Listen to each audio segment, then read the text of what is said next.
Hey, friends and neighbors of the interwebs, it's Josh coming to everybody with a Tarot Snapshot. I haven't done one of these in quite some time just because I've been laid up with a stomach bug. It took me out for about 3 days and it was pretty awful. I'm still kind of recovering from it a little bit. My body was just hammered by it. So if you're local and you can get it, man, just give yourself some fluids.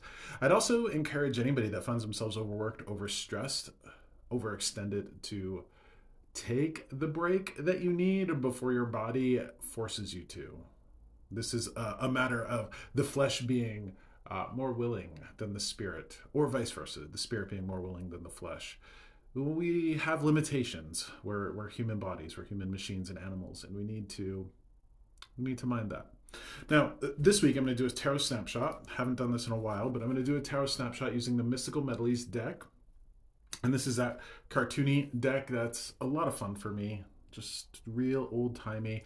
And we're going to lean into this. Now, before I shuffle these cards and before I, bring the meanings of the cards to everybody, I do want to talk about worry, stress, and anxiety. Every time I sit down to do one of these, I get this sort of overall message that I should bring folks.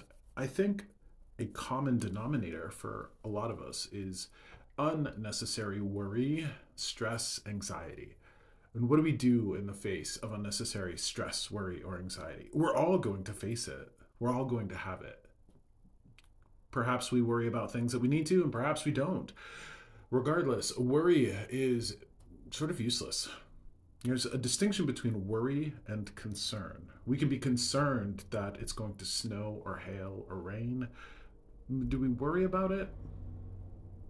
Let's lean into the practical wisdom of spirit. Spirit, our ancestors, our beloved dead, the spirits that are around us, very much are masters of practicality because they led lives that perhaps weren't so practical.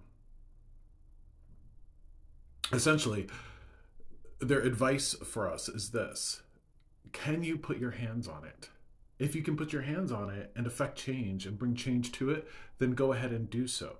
But if you can't bring change to it, if you can't do anything, and worrying is doing nothing but taking away your chance to enjoy life, you got to do something else. You have to do something else with your time. And that forces us to go somewhere else emotionally and mentally. What do we do with worry, fear, and anxiety? We find something else to concern ourselves with. I'm not sure that we could ever completely be free of it. Humans have the evolutionary need to look at things that are of concern. We've got to stay away from the wolves and the bears and the monsters in the forest. But right now, I'm in the safety of four walls, and it does me no good to worry about wolves. So again, this is picking our battles. Now, with that being said, practical action steps. How do we pick a different battle? Well, we actually have to move on and find something else to concern ourselves with. We do. We just got to actually take that step. If you are focused on a particular problem or issue, pick yourself up and go do something else. Even if it's going to wash the dishes, even if it's going to clean the bathroom or go for a drive, read a book, do something else other than just stew in those juices. So now, the Tarot Snapshot shows us three cards. The first card representing who we are in a moment. The second card representing the thorns in our life, what vexes and perplexes us. And then the third card represents that which heals and reveals. So let me go ahead, shuffle 3 times. I always like to show people how this happens. Cut the deck, and this is the card that represents us in this moment. The Tower. All right. So the Tower, you can see a lot going on here. Calamity, destruction. I love this card. I can't get enough of this card. I can't get enough of destruction. And that doesn't sound, or it shouldn't sound nearly as awful as it might, but I just can't get enough of destruction, especially when that which is being destroyed should never have been built in the first place. I'll give you a good example. I was born into this world, and at the age of 3 or 4, knew that I was, beyond the shadow of a doubt, very gay. Very gay. Nothing I could have done about it. I was given a particular belief systems, not necessarily by my family, but by the culture and society around me, that being gay was really bad. Really bad. That was a belief system that I held on to for quite some time, hiding myself away, feeling and in danger. And in fact, I grew up in a large part of my life worrying about Christian and Catholic people, that the Christians and the Catholics of this world were the people that meant me harm. Those were belief systems that needed to be destroyed. They should never have been built in the first place. And when they were destroyed, I had a tower moment. So let's look at any of the destruction, any of the calamities in your life. And instead of what is the destruction that's happening, what is the mess that's been cleared out? What is the problems that are being washed away? All right. This is the card that vexes and perplexes us. The Five of Pentacles. I love this. So we can see another black theme here. We can almost see that sort of weather happening. Well, these are two cards that go really well together because we see these people suffering under the calamity of this. This is again another card that reminds us that nothing really lasts forever.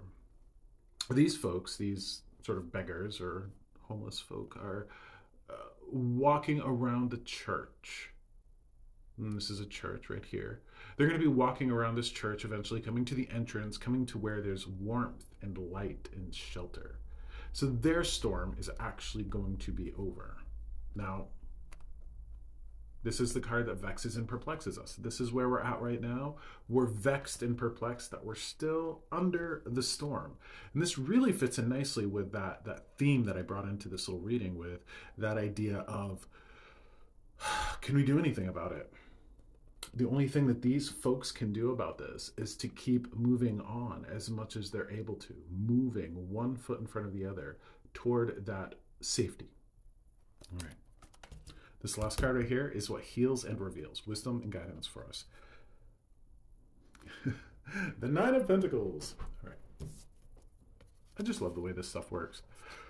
You get the Tower, Five of Pentacles, Nine of Pentacles. The Nine of Pentacles always has a snail. Now, I can't say always has a snail. In the Rider-Waite-Smith deck, the conventional tarot, in the Nine of Pentacles, and I'm trying to dig it out right now, in the very bottom of this card, right here, we're going to see a snail. And that reminds us that to everything there is a season and everything takes some time. This card, the Nine of Pentacles, is the card of virginity, being that we are whole unto ourselves. We don't need anything else. We don't need people, organizations, family structures, communities, anything really, truly to be whole unto ourselves, the true classical meaning of virginity. This is that card of the person who is at home in their body and at home in their world. There is a sense of wisdom here. So that wisdom of life in general, well, that can really only be found through experience. This person has been through storms. They also understand that storms pass. So that's the wisdom that can help us get through these micro squalls, if you will. What a wonderful word that is, micro squall. These small storms in our life, the ones that seem to drag on forever. Just remember that no storm lasts forever. And while you're enduring the storm, get out and go do something. Distract yourself while you're dealing with it. That's the Tarot Snapshot. Thank you for joining.